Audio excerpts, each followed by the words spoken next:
സ്ത്രീ ശാക്തീകരണത്തിൻ്റെ ഭാഗമായ ഒരു വലിയ ദിനമാണ് അന്താരാഷ്ട്ര വനിതാ ദിനാചരണം. വിദ്യാഭ്യാസം, ആരോഗ്യം, തൊഴിൽ, കുടുംബം തുടങ്ങിയ കാര്യങ്ങളിൽ വനിതകൾ നേടിയ വിജയത്തിൻ്റെ ഓർമ്മപ്പെടുത്തലാണ് ഈ ദിവസം.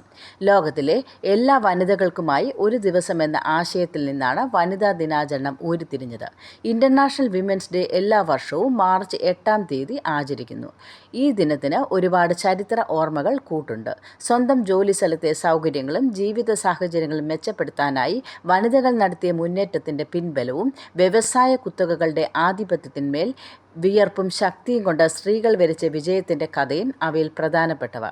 20-ാം നൂറ്റാണ്ടിൻ്റെ തുടക്കത്തിൽ വ്യാവസായിക വളർച്ചയിലേക്ക് കാലൂന്നിയിരുന്ന പല രാജ്യങ്ങളിലും കുറഞ്ഞ വേതനത്തിലും മോശപ്പെട്ട തൊഴിൽ ചുറ്റുപാടിലും ജീവിക്കേണ്ടി വന്ന സ്ത്രീകളുടെ കരളുറപ്പിൻ്റെ അനുസ്മരണമാണ് അന്താരാഷ്ട്ര വനിതാ ദിനമെന്ന ആശയത്തിന് പാതയൊരുക്കിയത്. യാഥാസ്ഥിക പുരുഷാധിപത്യ സമൂഹത്തിലെ പാർശ്വവൽക്കരിക്കപ്പെട്ട സ്ത്രീകളുടെ ശാരീരികവും മാനസികവും സാമൂഹികവുമായ ശാക്തീകരണം ഇതിൻ്റെ ഭാഗമാണ്. ലിംഗസമത്വം, ലിംഗനീതി തുടങ്ങിയ ആശയങ്ങൾ ഇതുമായി ബന്ധപ്പെട്ട് ഉയർത്തിപ്പിടിക്കാറുണ്ട്.